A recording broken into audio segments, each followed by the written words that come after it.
Donc, si vous nous rejoignez pour la première fois, nous sommes dans notre troisième semaine, troisième ou quatrième? Troisième semaine sur une nouvelle série sur la lettre de Paul aux Éphésiens. Donc, je vous invite à tourner à la lettre aux Éphésiens au chapitre 1. Et en fait, j'avais prévu de faire les versets 7 et 8 cette semaine, mais finalement, le sujet qui est de question, qui est d'actualité cette semaine, était juste trop lourd pour traiter une seule fois. En fait, j'avais un message qui était 2 fois plus long que d'habitude. Je m'étais dit, soit on pourrait le faire un message d'1h45, 2 heures, soit on peut les couper en deux. Donc, j'ai décidé de le couper en deux. On va juste voir le verset 7 cet après-midi. Donc, c'est sur la page 766 des Bibles de l'Église, Éphésiens chapitre 1 et verset 7. On va le lire dans un instant. La religion a toujours provoqué des guerres, on est d'accord. On l'a lu à l'école, on a appris à l'école. La religion provoque des guerres. Les guerres de religion qui existent de nos jours n'ont rien de nouveau. Mais aussi étrange que cela puisse nous sembler, l'évangile de la Bible est une véritable déclaration de guerre contre la religion.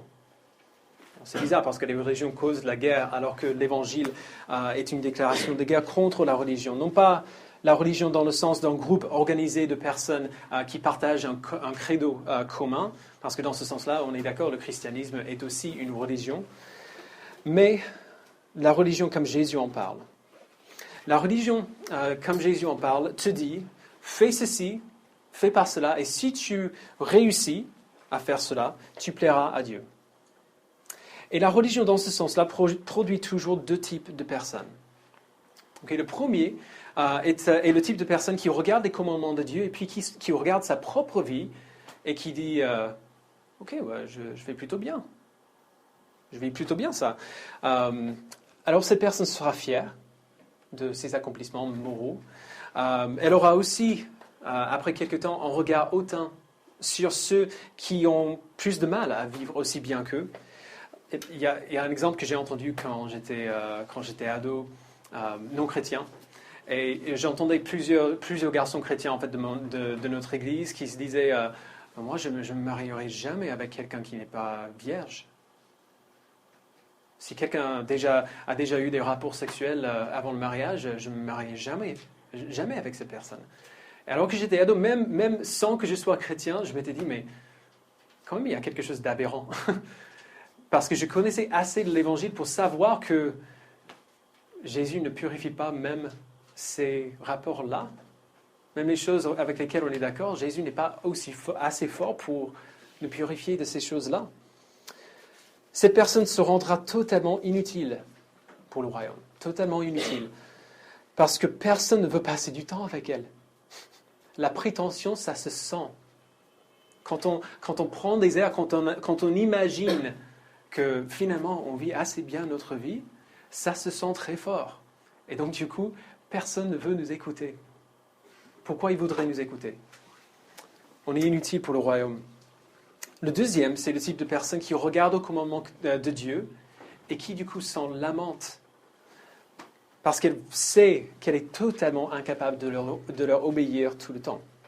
Cette personne sera écrasée, elle se sentira inférieure à tout le monde qui a l'air plus moralement bon qu'elle. Et d'ailleurs, Facebook sera affreux pour cette personne. Elle va voir tous les posts, tous les blogs que les gens ont postés, des blogs chrétiens que les gens postent, et ils vont se dire déjà, pourquoi j'ai pas posté ça? Et encore, pourquoi j'ai pas écrit ça? Alors que la personne qui l'a posté n'a pas écrit du tout. Il a fait que reposter quelque chose que quelqu'un... Bref.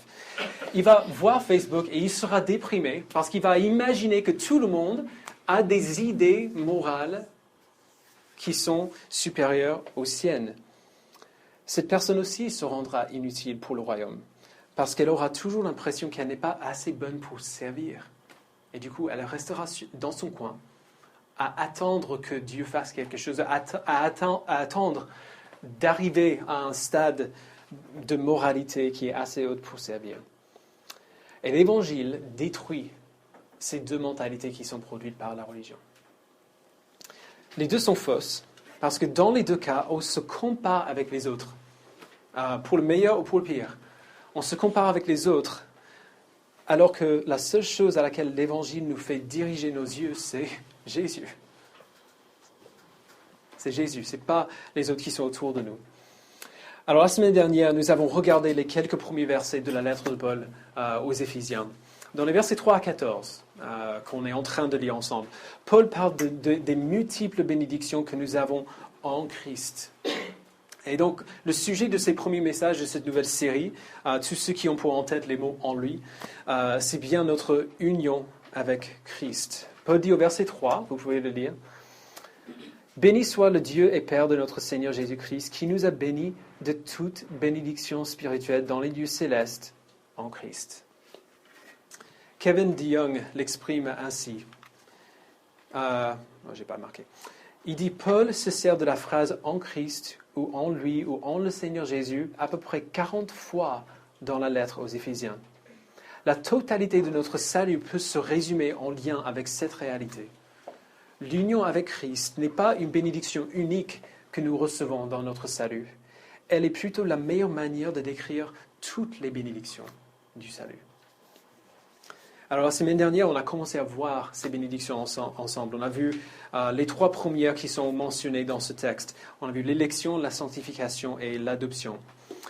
Donc, juste pour résumer très vite, en Christ, Dieu nous a prédestinés que nous lui appartenions et que nous soyons sauvés par Christ. Donc, ça, c'est l'élection. Que nous soyons rendus saints par son esprit. Donc, ça, c'est la sanctification. Et que nous soyons adoptés dans la famille de Dieu, l'adoption. Et on a vu aussi que la raison pour laquelle c'est une si bonne nouvelle est parce qu'elle nous assure absolument à 100% que ce que Dieu prévoit de faire, il fait. Toujours. Ce que Dieu prévoit de faire, il fait. Nous pouvons avoir des plans et payer le prix pour voir ces plans accomplis, mais manquer le pouvoir pour le réaliser. Mais quand Dieu a un plan et quand il paye le prix de ce plan, il ne manque jamais le pouvoir de le réaliser. Il le fait toujours. Alors aujourd'hui, on va continuer dans cette lignée. On va voir à quoi d'autres nous sommes prédestinés. Et en gros, c'est la nouvelle la plus merveilleuse du monde, juste pour vous avertir. Alors lisons le texte ensemble. On va commencer de là où on a commencé la semaine dernière, dans Éphésiens 1, 3, et puis on va continuer plus loin. Donc verset 3. « Béni soit le Dieu et Père de notre Seigneur Jésus-Christ, qui nous a bénis de toute bénédiction spirituelle dans les lieux célestes en Christ. En lui, Dieu nous a choisis avant la création du monde pour que nous soyons saints et sans défaut devant lui. Dans son amour, il nous a prédestinés à être ses enfants adoptifs par Jésus-Christ.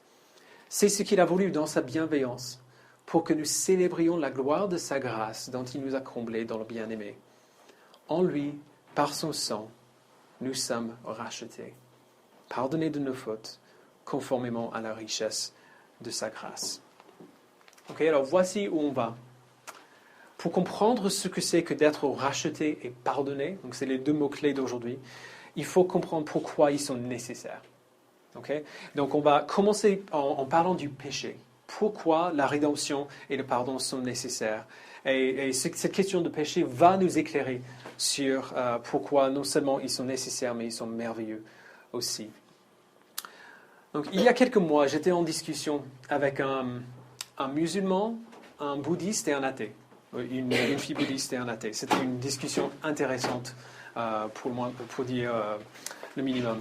Le bouddhiste m'a demandé si moi, en tant que chrétien, j'ai accepté ce que les autres croyaient.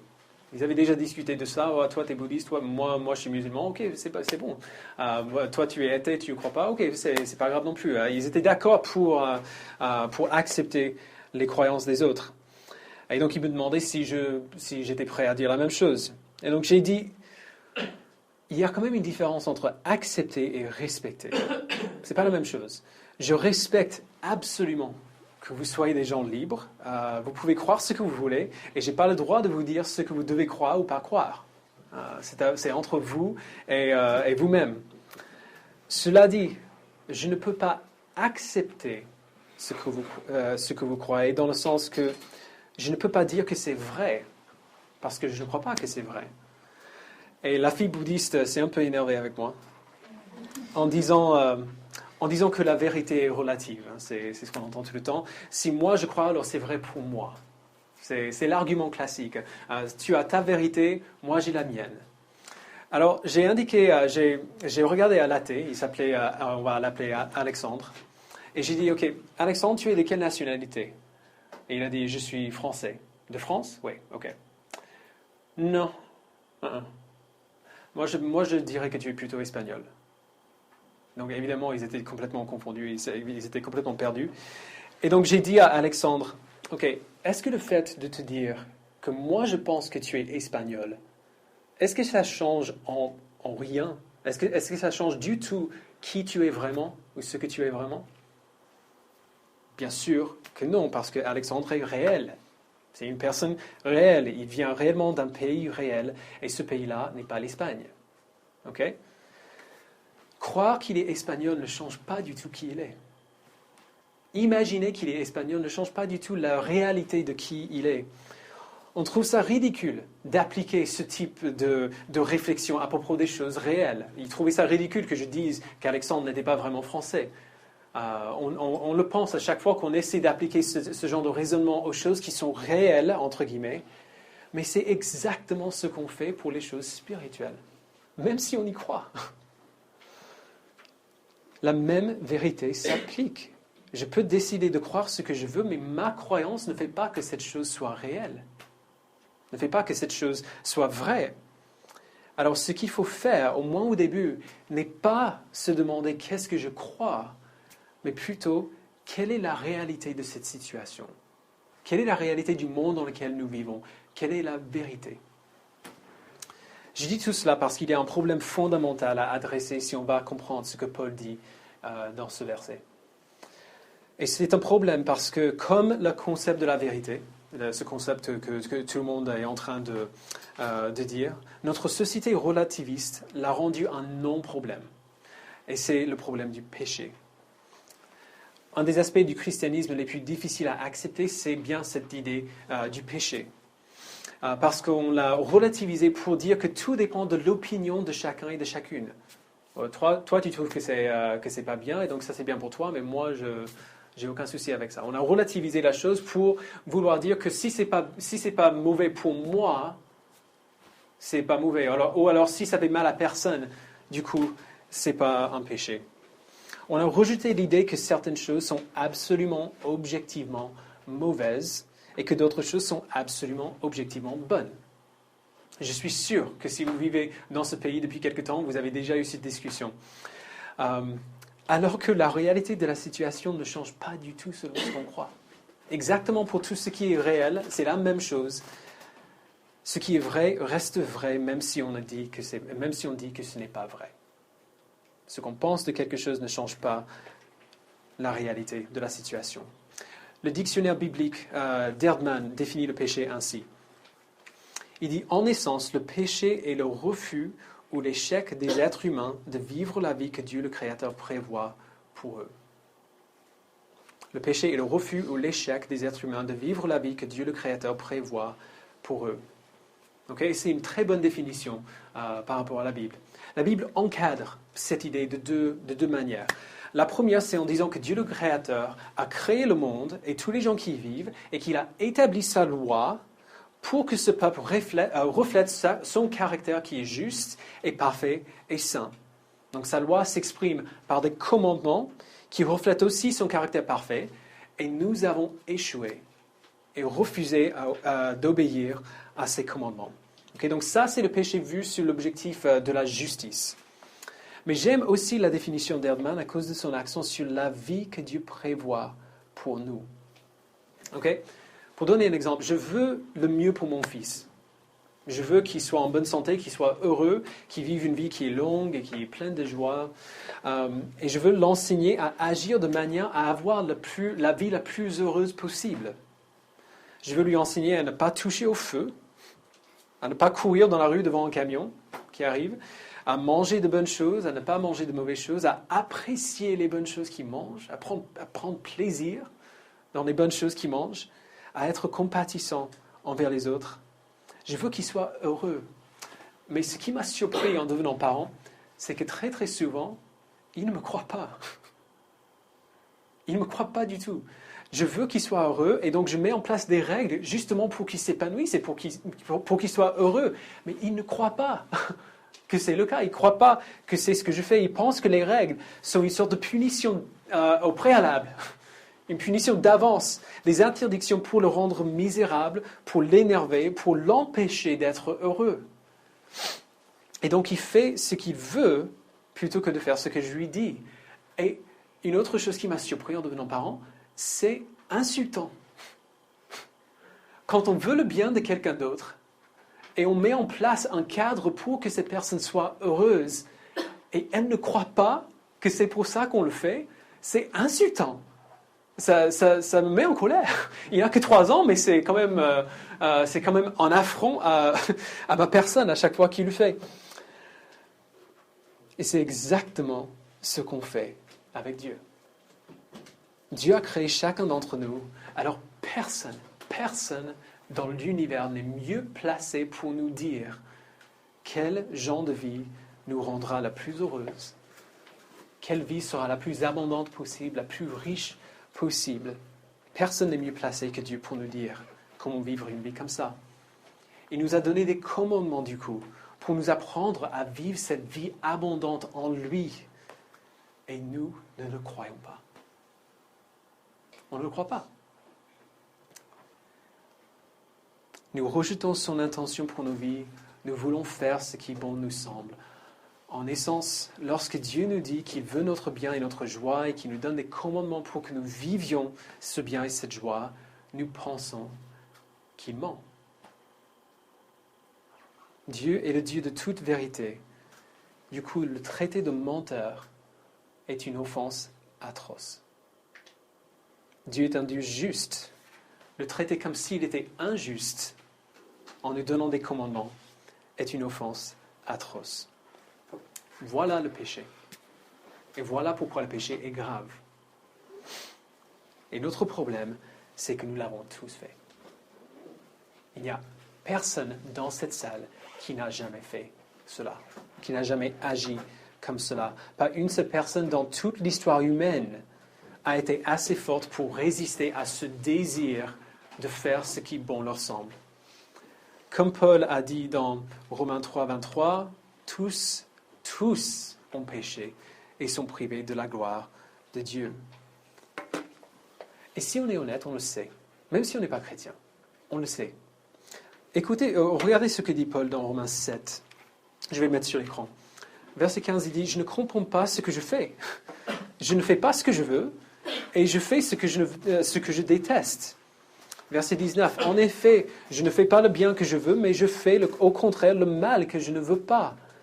Or, si je fais ce que je ne veux pas, ce n'est plus moi qui le fais, mais le péché qui habite en moi. Je découvre donc cette loi. Alors que je veux faire le bien, c'est le mal qui est à ma portée. » C'est pas vrai? Ce n'est pas une description parfaite de notre vie. On veut faire ce qui est bien, mais c'est dur. C'est difficile, c'est une lutte pour faire ce qui est bien. Et même si de temps en temps, quand même, on réussit à obéir à nos consciences, trop souvent, on se trouve en train de lutter contre le désir de faire l'inverse. Tous les jours, on lutte avec le désir de faire l'inverse. Tu veux rester fidèle à ton épouse, mais cette femme au travail est juste trop belle. Tu veux rester intègre au travail, mais il serait juste trop facile de changer les chiffres juste un petit peu pour avoir un bonus à la fin du mois. Tu veux travailler dur, mais ces vidéos sur YouTube où tout le monde tombe sont juste trop hilarantes. Tout le monde est comme ça. Qu'on soit chrétien ou non, on a tous un idéal, une idée de la personne qu'on veut être. On a tous un idéal de quel type de personne on veut être. Et même les gens de bien sont incapables d'être à la hauteur de cet idéal tout le temps. Alors voici ce que dit la justice de Dieu.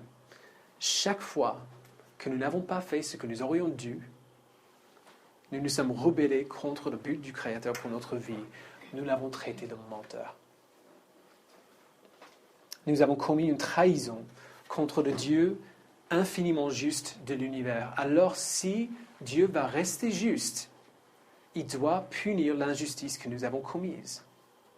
Voilà notre problème. Nous ne pouvons pas supporter la punition de nos péchés, parce que la trahison contre un Dieu infiniment bon mérite une punition infinie. Et ça veut dire que tout seul, il nous est impossible d'être libérés de ce fardeau de condamnation qui est sur nous. On le mérite tous. On est tous visés.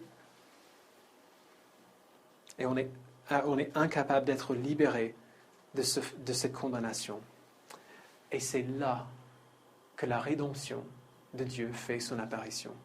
C'est là que l'Évangile se montre comme une nouvelle infiniment bonne. Dieu lui-même entre dans le monde pour nous secourir du fardeau de la condamnation. Alors plutôt que d'attendre que nous soyons à la hauteur, que quelqu'un d'autre arrive pour nous secourir de la condamnation qui était sur nous, il a fait lui-même. Celui que nous avions trahi nous a secourus. Il vient dans le monde pour nous apporter la rédemption. Donc regardons encore le verset 7, le début. En lui, par son sang, nous sommes rachetés. Dieu était prêt à verser sa colère sur les pécheurs et Jésus, comme un bouclier humain, s'est mis entre nous et cette colère juste de Dieu. Et Jésus l'a absorbé pour nous. Il s'est placé dans la brèche et il a subi la punition que nous méritions. Et c'est la doctrine chrétienne de base. Et le résultat de cela, c'est la rédemption. Okay, d'autres versions de la Bible disent au verset 7, « En lui, nous avons la rédemption par son sang ». C'est le même mot à la base. Le nom, c'est rédemption et le verbe, c'est racheter. Alors, quand nous pensons au mot rédemption, on pense qu'il veut dire rectifier quelque chose qui avait besoin de rectification. Okay, un criminel qui va en prison peut avoir une sorte de rédemption en accomplissant sa peine. Et c'est pas faux, mais le sens biblique du terme est beaucoup, beaucoup plus profond que cela. Dans la Bible, la rédemption parle de la libération de l'esclavage par une aide extérieure qui vient libérer. Un exemple évident se trouve dans le livre de l'Exode, où Dieu intervient miraculeusement pour libérer les Israélites de l'esclavage en Égypte. Donc Exode 6, je le mets sur l'écran. « C'est pourquoi dit aux Israélites, je suis l'Éternel, je vous libérerai des travaux dont vous chargent les Égyptiens. Je vous délivrerai de leur esclavage et je vous rachèterai avec puissance et par de grands actes de jugement. » Je vous rachèterai avec puissance et par de grands actes de jugement. On l'a aussi vu dans notre monde moderne. C'est ce qu'ont fait les forces alliées pour les Juifs qui étaient enfermés dans les camps sur le régime nazi. Alors vous imaginez, on ne peut pas vraiment, mais tu vis cet enfer, tu vois la mort perpétuellement autour de toi, tu penses que tu ne verras rien d'autre jusqu'à ta mort, et puis d'un seul coup, tu vois la porte du camp s'ouvrir pour te laisser partir. Alors de manière physique, on est incapable. On ne peut pas imaginer ce qu'ils ont vécu. On ne peut pas comprendre ce type d'horreur ou les émotions qui suivent une telle libération. Mais de manière spirituelle, le même type de libération qui a lieu, cette même type de libération a eu lieu pour nous. Et notre libération spirituelle était beaucoup plus profonde et complète. Dans Jean, chapitre 8, verset 31, il est marqué « Alors Jésus dit aux Juifs qui avaient cru en lui, « Si vous demeurez dans ma parole, vous êtes vraiment mes disciples.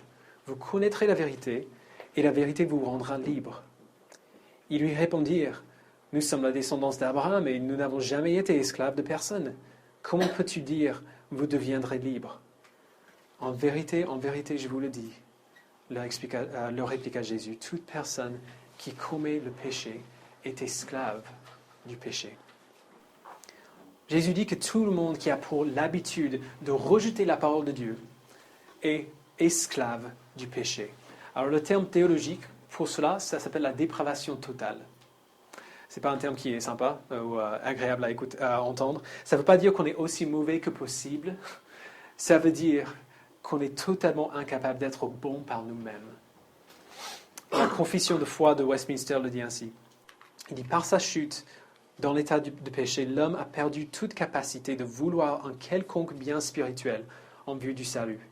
Aussi, l'homme naturel, radicalement opposé au bien et mort dans le péché, est-il hors d'état, par ses propres forces, de se convertir ou de s'y préparer. » Nous sommes esclaves du péché. Alors on pourrait dire, peut-être que du coup, ce n'est pas juste de la part de Dieu de nous punir. Si on est esclave du péché, si on ne peut pas faire autre chose, que ce n'est pas juste Dieu de nous punir. Mais il faut dire que ce n'est pas ce type d'esclavage. Le théologien Jonathan Edwards a donné cet exemple génial. Il dit, imaginez que vous voyez un homme ligoté à une chaise. Okay? Ligoté les mains et les bras à la chaise. Vous êtes devant lui et vous lui dites, lève-toi. Alors, évidemment, on ne peut pas lui en vouloir qu'il ne peut pas se lever. Il est ligoté à la chaise. Il est physiquement incapable de le faire. Alors maintenant, imaginez ce même homme dans le fauteuil le plus confortable du monde. Vous avez déjà vu ces grands fauteuils où on se fond dedans et on essaie de... On y arrive après quelques temps, mais c'est très difficile parce que c'est juste tellement bien. Alors imaginez ce même homme dans ce fauteuil-là et tu lui dis « Lève-toi » et il dit les mêmes mots, mais de manière très différente. Il dit « Non, je ne peux pas. » Ce n'est pas la même chose. Ce n'est pas la même chose. Notre esclavage nous condamnait parce que nous étions esclaves du péché que nous avons voulu. On a tous voulu, on a tous choisi notre péché. Et donc notre esclavage nous condamnait. Et en absorbant la colère de Dieu, en subissant notre punition, Jésus nous a libérés de cet esclavage. Il nous a libérés. Nous n'avons plus le poids de cette condamnation sur nous. Nous ne sommes plus esclaves du péché. Nous sommes maintenant des hommes et des femmes libres. Mais ce qui est encore plus merveilleux encore, on n'est pas que des hommes et des femmes libres. Verset 4 d'Éphésiens 1, on a lu, « En lui, Dieu nous a choisis avant la création du monde pour que nous soyons saints et sans défaut devant lui. Dans son amour, il nous a prédestinés à être ses enfants adoptifs par Jésus-Christ. » Nous étions esclaves du péché et Dieu nous a libérés et puis il a adopté ceux qu'il a libérés. Il ne nous a pas seulement libérés du péché, il a adopté les personnes qu'il a libérées. On n'est pas que des gens libres, on est maintenant aussi des fils et des filles de Dieu. Et comme Jésus l'a si bien dit juste après le passage qu'on a lu tout à l'heure, or l'esclave ne reste pas toujours dans la famille, c'est le fils qui y reste pour toujours. Si donc le fils vous libère, vous serez réellement libre. Et Paul explique ce dynamique, que nous sommes plus que des esclaves libérés, en disant, verset 7 encore, « En lui, par son sang, nous sommes rachetés, pardonnés de nos fautes. » Nous sommes nés pour être ses fils et ses filles, mais par la rébellion de l'homme contre Dieu, nous sommes nés dans le péché. Nous sommes esclaves du péché. Et par notre rébellion contre lui, nous avons brisé la relation que nous devions avoir avec lui.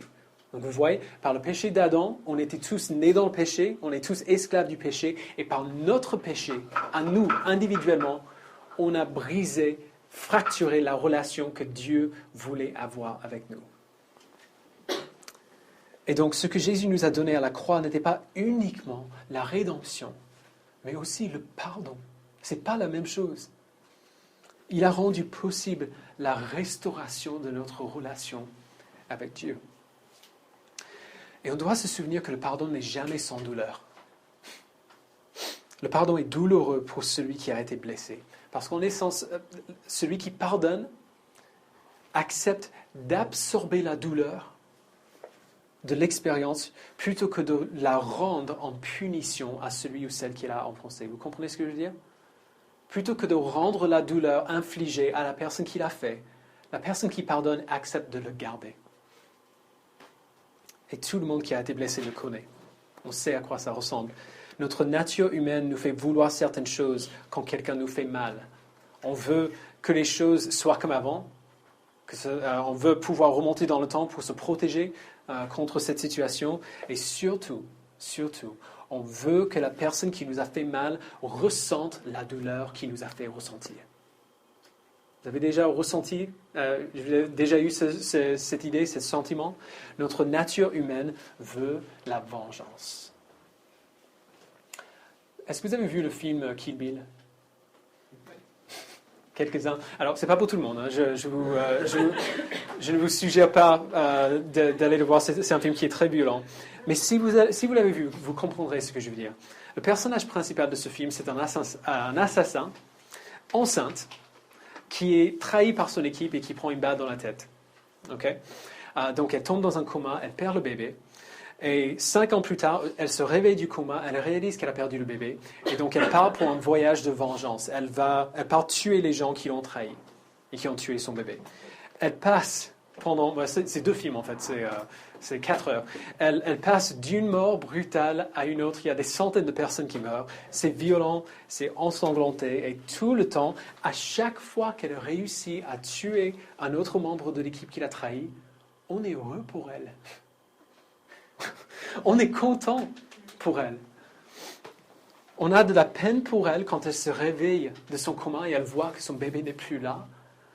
Et donc, du coup, on est content quand elle a sa vengeance. On est satisfait. Alors, pourquoi est-ce qu'on ressent du bonheur pour cet assassin? C'est parce qu'on comprend ce désir de vengeance. On comprend tout à fait pourquoi elle fait ce qu'elle fait et la satisfaction qu'elle ressent en le faisant. On comprend ce que c'est que de vouloir voir la personne qui nous a fait mal souffrir. On a envie de ça. Et c'est pour cela que la vengeance fait toujours du bien émotionnellement. Il y a une sorte de satisfaction qui vient quand la personne qui nous a fait mal souffre. Et c'est aussi pour cela que le pardon est toujours extrêmement douloureux. Le péché provoque toujours des blessures. Celui qui pardonne accepte de prendre sur lui-même ou sur elle-même la douleur du mal commis.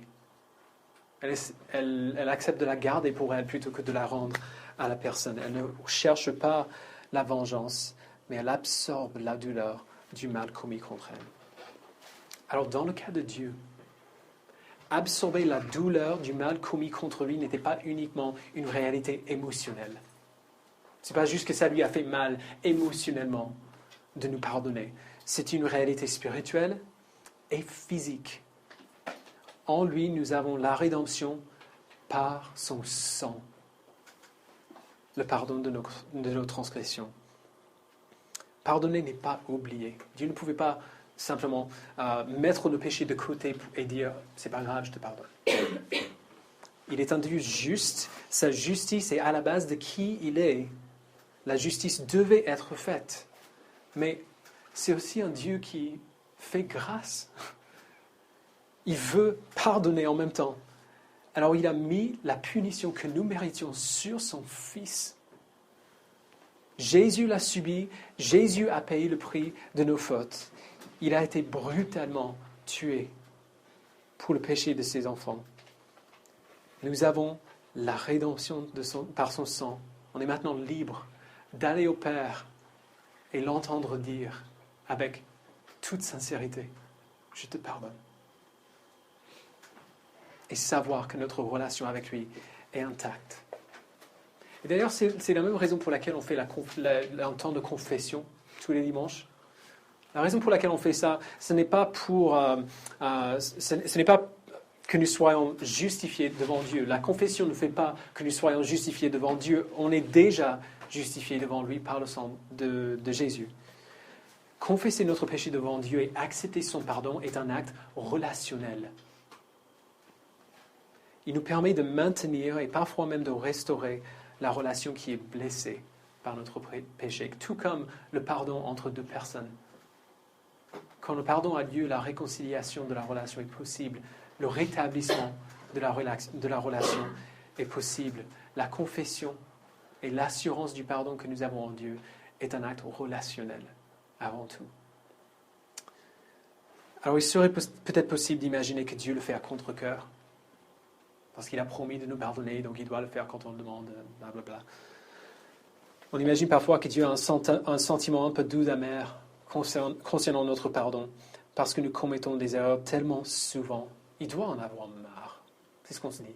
Il doit en avoir marre quand même.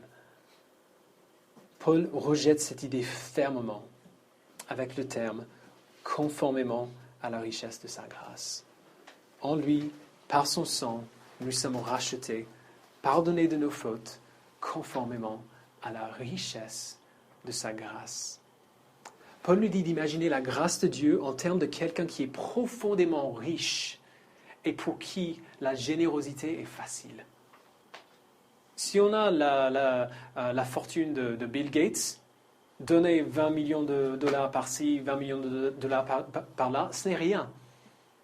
Sa fortune est estimée à plus de 80 milliards d'euros.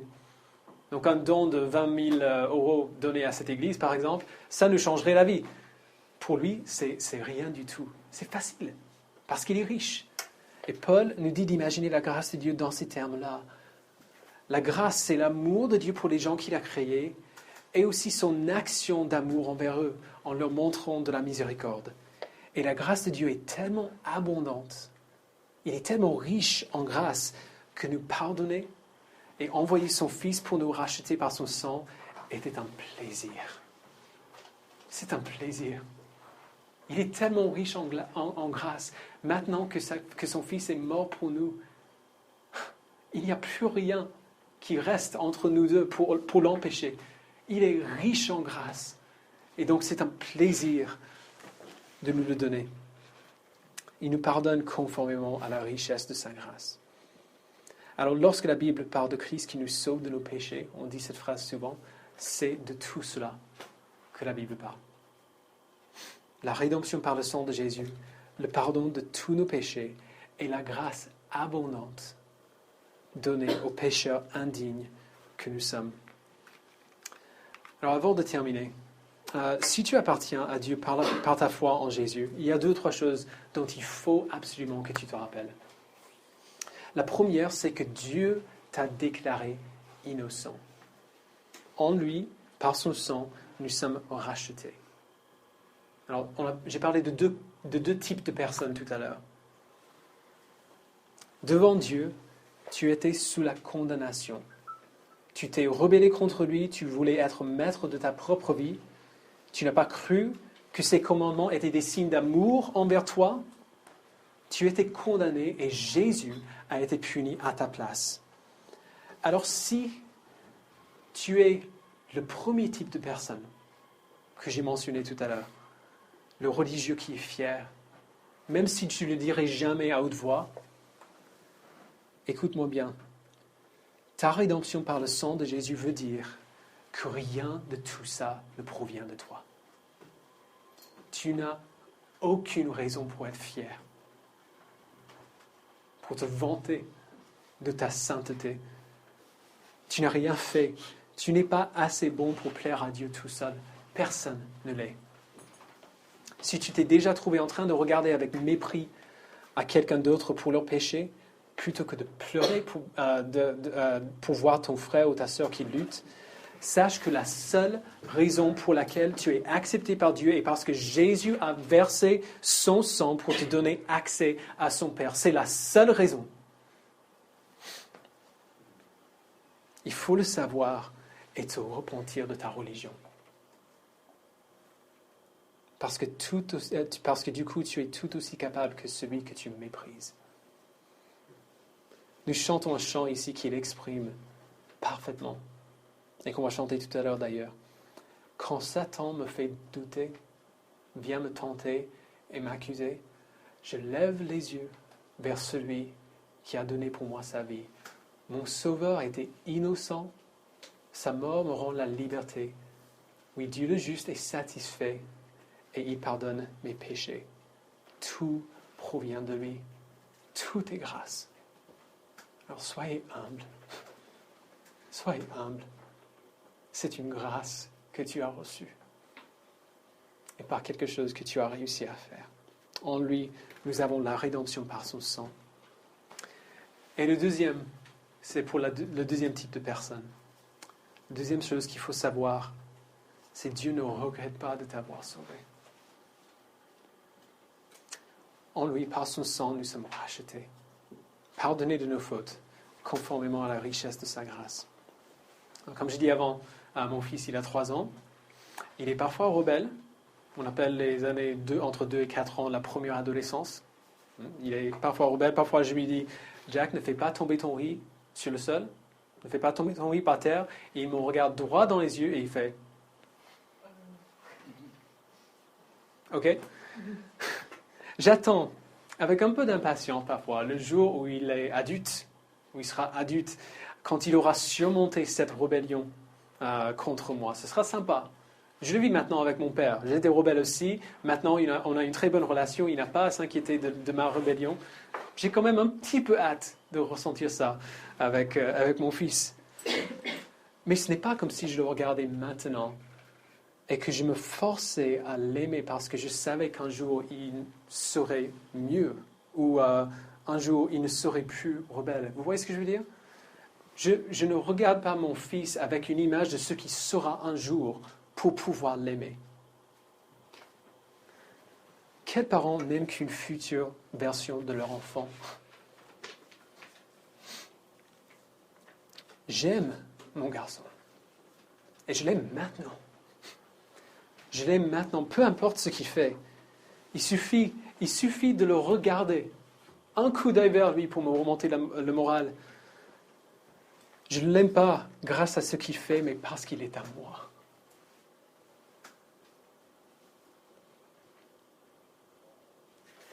Il faut le savoir, ton péché ne surprend pas Jésus.